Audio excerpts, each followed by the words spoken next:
Embaixador, o senhor foi claro de que a relação entre Milei e Lula, que não passa por um bom momento, não vai interferir nas relações comerciais e diplomáticas entre os dois países. A questão, o Brasil hoje tem alguma preocupação com o cenário econômico na Argentina? Tem algum ponto que preocupa o país e precisa ser melhor pactuado com a Argentina?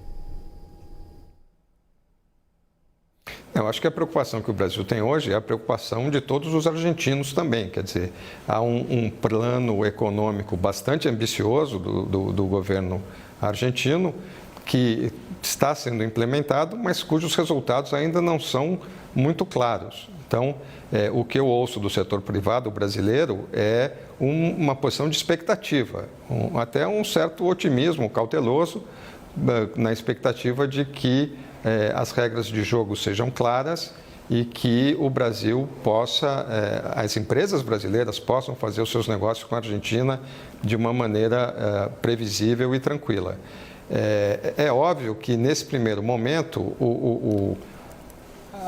as medidas drásticas adotadas pelo governo Milei no plano econômico levaram a uma queda importante do comércio, da pauta comercial da Argentina, não só com o Brasil, mas com os principais parceiros argentinos. Então, as nossas exportações, elas caíram no primeiro semestre deste ano, um percentual importante, caíram cerca de 37%.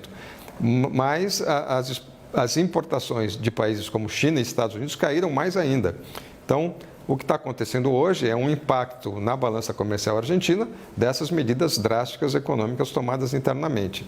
A expectativa é de que, em algum momento, a pauta comercial possa retomar certa normalidade e retomar os níveis históricos com o Brasil, né? É um parceiro comercial importantíssimo e essa é a nossa expectativa. Os nossos analistas também têm pergunta. Larissa Rodrigues. Tudo bem, embaixador? Boa tarde. Obrigada por falar com a gente. Embaixador, eu tenho ouvido ali do pessoal responsável pelo comércio exterior, né, de que, de fato, essa relação não teria sido prejudicada. Como o senhor traz para a gente, houve de fato uma queda nos produtos, mas muito mais por questões econômicas. E uma segunda pergunta, se o senhor me permite, o senhor já sabe quando retorna de fato à Argentina? Porque o que nos pontuaram ali do Palácio do Planalto é que o senhor teria essa conversa com o presidente, mas que não escalaria nenhum tipo de movimentação, que o senhor voltasse de vez para o Brasil, por exemplo, que a gente tirasse o nosso representante lá da Embaixada do Brasil na Argentina. Não, de jeito nenhum, justamente. Por isso é uma chamada que tem características distintas de uma chamada tradicional para consultas que tem, em geral, um aspecto de retaliação contra alguma coisa. Eu já tenho passagem comprada e na quarta-feira que vem estarei descendo em Buenos Aires depois dessa rodada de conversas aqui no Brasil. Então, isso é importante, eu agradeço até a pergunta para ficar claro que essa minha presença aqui, ela tem essa dimensão de explicar, de ouvir e de buscar identificar a melhor maneira de continuar levando as relações com a Argentina na melhor maneira possível. Vou chamar nosso analista de política, eu acho o Pedro que a Venceslau. Não, já respondeu as duas perguntas, Larissa? Eu perguntei se essa relação de fato comercial consegue ter uma separação, se o pessoal responsável por ali no Ministério, né, da Indústria e tudo, continua tendo contato com os seus representantes iguais ali na Argentina. Não, Larissa, desculpe, realmente.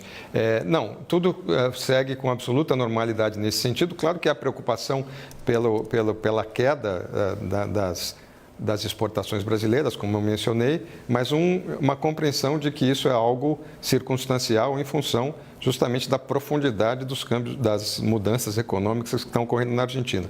Mas a interlocução tem funcionado de maneira absolutamente ininterrompida e ao contrário, quer dizer, por exemplo, há uma participação brasileira nas feiras específicas de máquinas agrícolas ou alimentos e tal, maior do que nos últimos anos. Quer dizer, há um grande interesse do setor privado brasileiro em estar presente na Argentina e há, como eu disse, uma expectativa para ver quais serão os resultados dessas medidas econômicas drásticas que estão sendo tomadas. Mas o interesse permanece e a interlocução tem se mantido sem nenhum problema.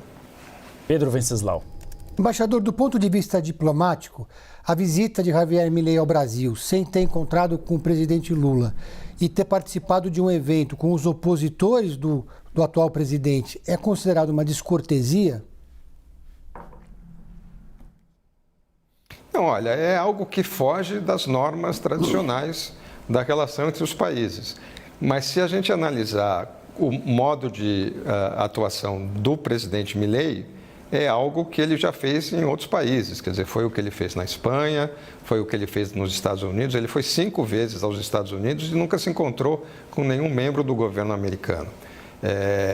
Então, não há nada especificamente em relação ao Brasil. O que há é um presidente que tem suas prioridades um pouco distintas do que a gente imagina um chefe de Estado tradicional teria. Então, ele muitas vezes privilegia esses eventos com esse setor político ao qual ele pertence, do que umas visitas tradicionais com encontros presidenciais ou encontros com autoridades. Mas isso é a maneira como funciona o presidente Javier Milei. Antes da gente encerrar, eu sei que o senhor também está fazendo um périplo aqui pelos ministérios. A gente sabe de algumas agendas que foram feitas. O próprio Ricardo Lewandowski, que o senhor encontrou ontem, teve encontro também com o vice-presidente, ministro da Indústria, com o Fávaro, acho que o senhor também ainda tem agenda prevista, e com o José Múcio Monteiro, é isso, embaixador? E eu queria que o senhor, se puder adiantar um pouco do que está sendo conversado nesses encontros a portas fechadas, quais são as agonias, né, desses ministros em relação às dificuldades com a Argentina? Algum pedido está sendo feito para melhorar as respectivas relações no que tange essas pastas? Eu acho que o ponto em comum entre todas essas minhas conversas é justamente encontrar a melhor maneira de dar sequência à agenda bilateral e procurar novas oportunidades. Eu conversei com o vice-presidente Alckmin, por exemplo, sobre as alterações na legislação argentina, que agora prevêem incentivos para investimentos estrangeiros na Argentina. Então, um pouco ver que o nosso setor privado tenha também conhecimento dessas novidades e se posicione de uma maneira que permita que o Brasil também aproveite o que houver de oportunidades novas na Argentina. E com cada um dos ministros, dentro das suas áreas de competência, a preocupação é a mesma, quer dizer, da agenda existente, o que funciona bem, o que pode funcionar melhor e o que a gente pode agregar nas respectivas agendas, né? Em defesa, em cooperação judicial, em cooperação agrícola, em cooperação energética, em termos de comércio bilateral. Então, esse é o fio condutor de todas essas minhas conversas. Nós conversamos com o embaixador do Brasil na Argentina, Júlio Bitelli, que tem passagem comprada para quarta-feira para Buenos Aires. Então, ele não vai ficar definitivamente aqui no Brasil. Cenário diferente na relação do Brasil com Israel. Muito obrigado pelas informações e pela presença no Bastidores CNN, embaixador. Um prazer, um abraço para vocês.